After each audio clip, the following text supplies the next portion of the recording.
Mahusay, mga dakilang sa talagang napatunayan nyo na kayo nga ay karapat-dapat sapagkat hindi nagmamadali ang pinagdaanan ng pagsubok.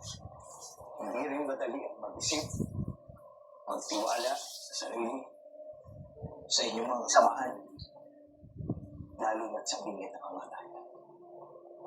Kaya ako'y nagagalak na ito'y napagtagumpayan. Dahil ang sagot sa inyong mga katanungan ay mangangailangan hindi ng pagtitiwala sa sarili, sa inyong kapwa. Hindi lang para sa nais nyo na maibalik si Tera, kundi para sa kanya na bilang ng itim na brilyante.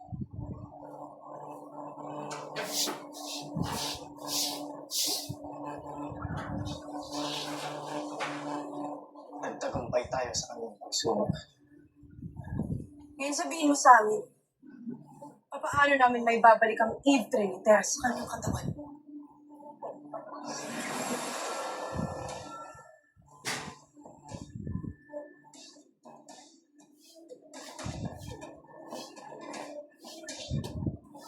Matapos man yung usalin sa katawan niya, ang susunod niyong hakbang ay tutusok naman ang itim na brilyante sa kanyang puso. At siya ay mabubuhay. Kung ito rin ang ibig ng biyag na itim na si Tera. May kapangyarihan ng dasal. Ngunit nakitera pa rin kasalanan ang susunod niya hakbang. Avisala Yeshua. Isaleshma, Avisala Yeshua. ang inyong nais ay ng mga butang. Ngunit isang paalala lang. Sa oras na magtagumpay, ang tigre ng kabalik sa kanyang katawan. Hindi na ito maaaring mamatay muli. Sapagkat walang mahika sa kuha na ikantada ang makakapagpabalik sa kanya.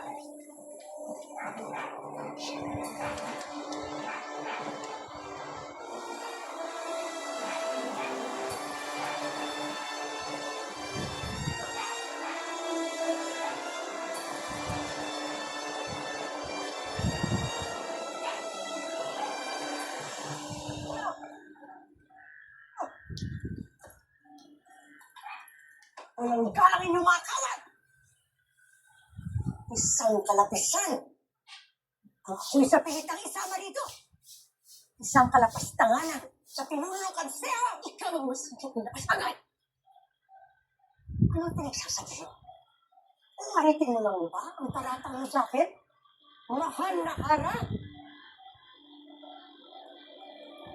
Ramos Sultarius, huwag mo sanang hayaan itong panlalapastangan sa akin. Pagtiwan niyo ako! Pinunong tabon, ikaw ay lilitisin para sa inyong mga nagawang kasalanan. Anong kasalanan? Ang iyong masamang parang na ako napapaslang. Ang iyong pakikipagsabuatan.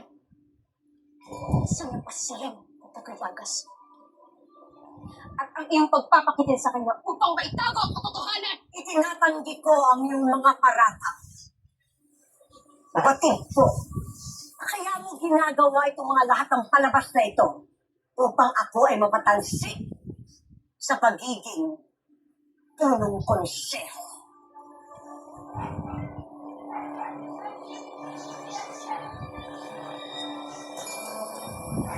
Hindi lingid sa kaalaman ng lahat na kami ng Hara ay maraming hindi pagkakasunduan. Kaya bilang parusa niya, ito ang ginagawa niya sa akin. Pinaparatangan ako ng kasinungalingan. Ang sinaan ako, hindi ito makatarungan.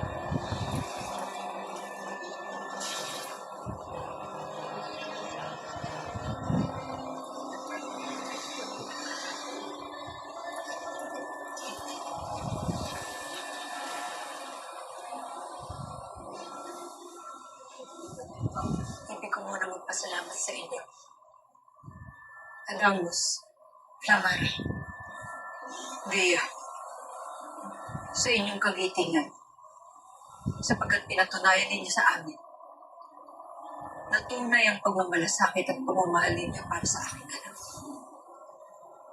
Navisana Eshma. Simulan na natin.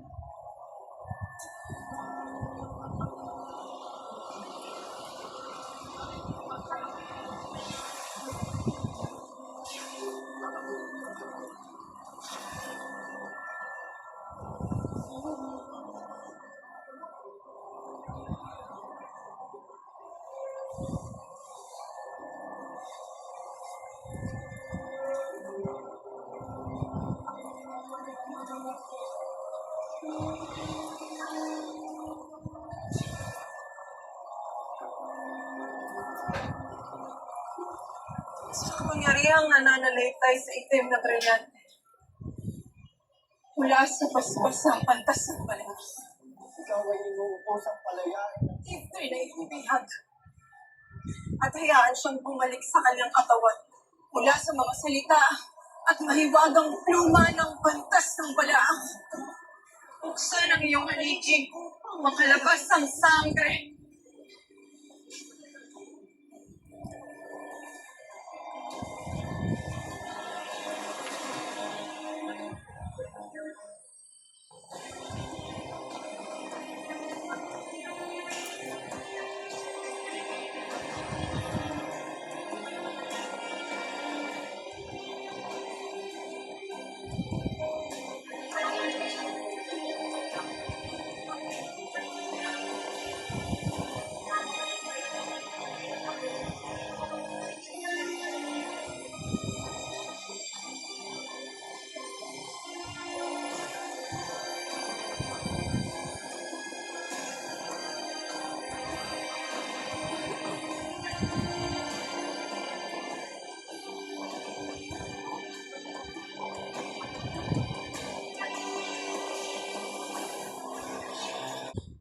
Para sa huling hakbang.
Paulit-ulit na kasinungalingan ang binibigkas mo laban sa akin.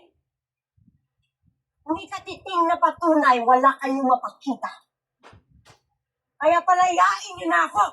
Kung nais ko ng pagtaan, aking tutupayin laban sa'yo. Ito. Takisha!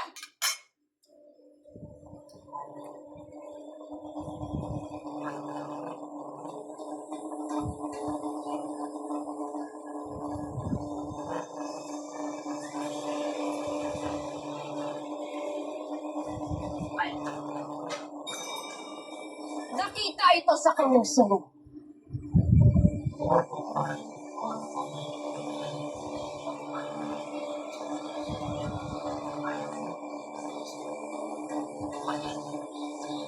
Itinago niya ang balintataw ni Manong Imaw.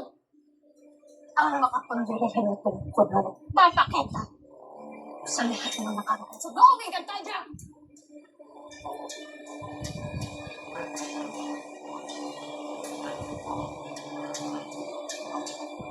Balintataw! Ipakita mo sa kanya lahat ang kasaksilan ni laban sa akin.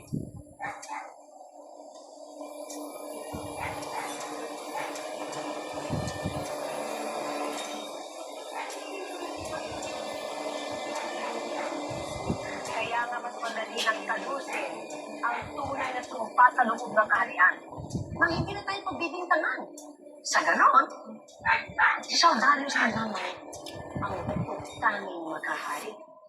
Sapagkat sa aming dugo na lang, wagas Jordan, ang tunay na dugo ng sapiro. Paano mo naisasagawa ang lahat ng ito? Wala na tayong dapat ipag-alala. Mangyayari ang pagpaslang kay Andrea. Habang abala dito ang ama, Wala siyang kamalay-malay na ito ang huling gabi ni Andrea.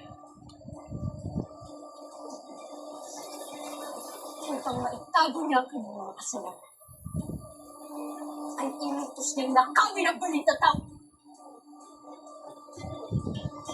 Narito na. Panahiwagang balita tayo. Ngayon ay hindi na mababalikan ni Andrea ang nakaraan. kapag mapaslang mo si Arnea. Mangyayari ang lahat ng ating nais. Sa aking susunod na pagsalakay, pipiliin ko yung pinagbalibal na si Arnea.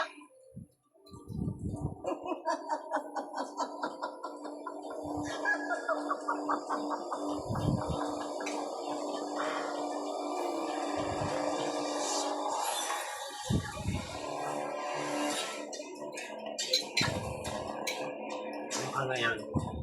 Sapat na pa ang pagtuloy nito. Taksi!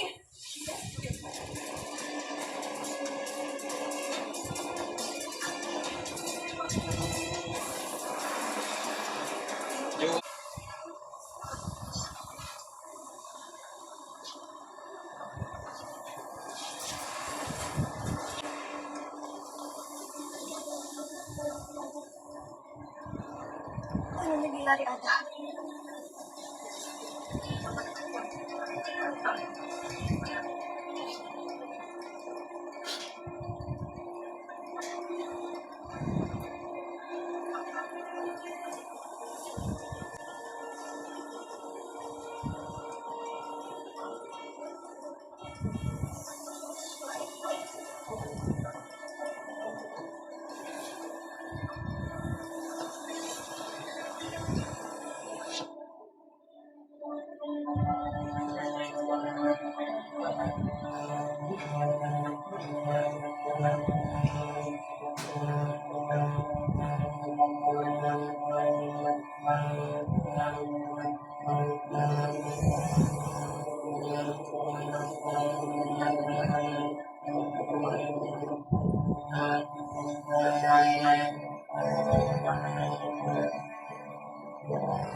Masaya naman ako.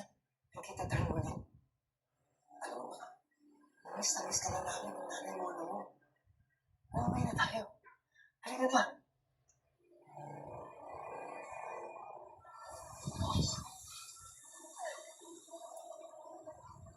Bakit tila di pa siya nagigising? Nakatitiyak ba kayong ito lamang ang ating dapat gawin? Sinambit din sa amin. Kahit tera pa rin ang huling hakbang upang siya ay mabuhay mo. Anak! Anak, hinihintay ka namin. Bumalik ka na. Anak, hinihintay ka namin. Anak!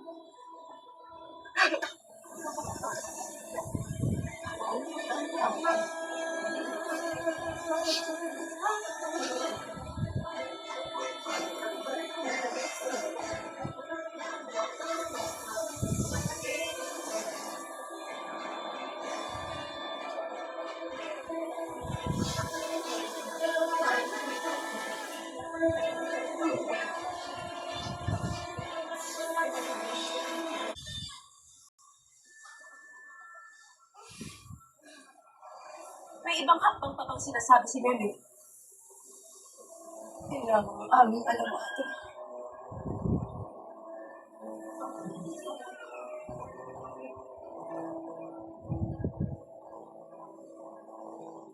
Ano kaya mangyayari sa iktre ni Tera? Kung may mga pagsubok pa siyang pinaharap sa loob mismo ng ganyan, naway mapagtagumpayan niyo sana nito. Kumising ka na, Tera. Kumising ka na namin, namin. Anak, bumalik ka na sa amin. Anak!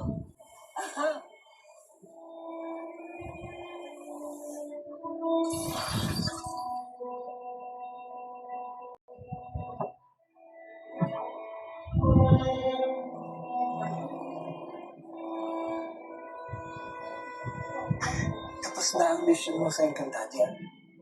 Pwede ka na magpahinga. Magsasama-sama tayo ulit. Wala na yung ano.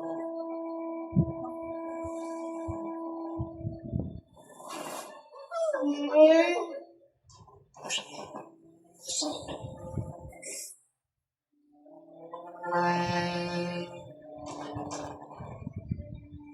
Sally, wala namang kwintas, wala akong mayakos.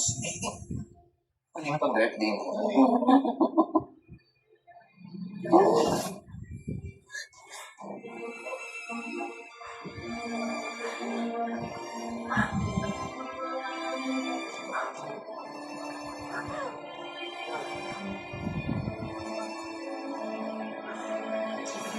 Tera, kung naririnig mo kami, digdin mo ang hiling ng iyong ina at kapatid. Maging ng iyong mga Ashti at Albe. Tera, hindi mo kailangan tumulad sa akin. Na maaga na wala si Encantadia dahil sa sakripisyo. Hindi tulad ko kung pagkakataon kang magbalik. Kaya bumalik ka. Ramdam ko ang bigat ng iyong bugla. Ang iyong misyon. Kung at bumalik ka, hindi bilang ikapagligtas. Anak, bumalik ka na bilang aking anak. Kaibigan, kakampi.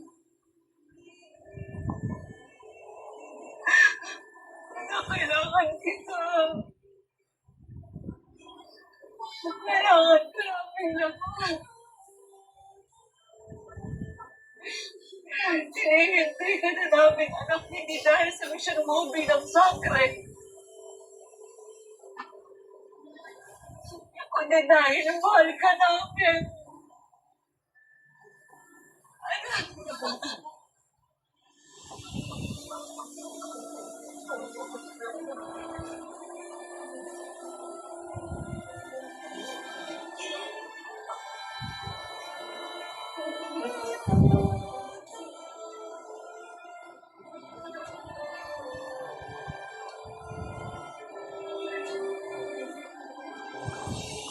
Kaya ka pala nagmamadali at nagpupumilit na may luklok ako bilang rama ng sukin upang matupad ang inyong balang!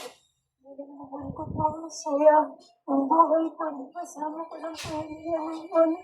Nararamdaman ko po yun. Ito na lang po ang masaya. Yung nagkakababalik kayo. Ito na lang. Nawala niyo sa akin ang isang anak na ligaya, anak.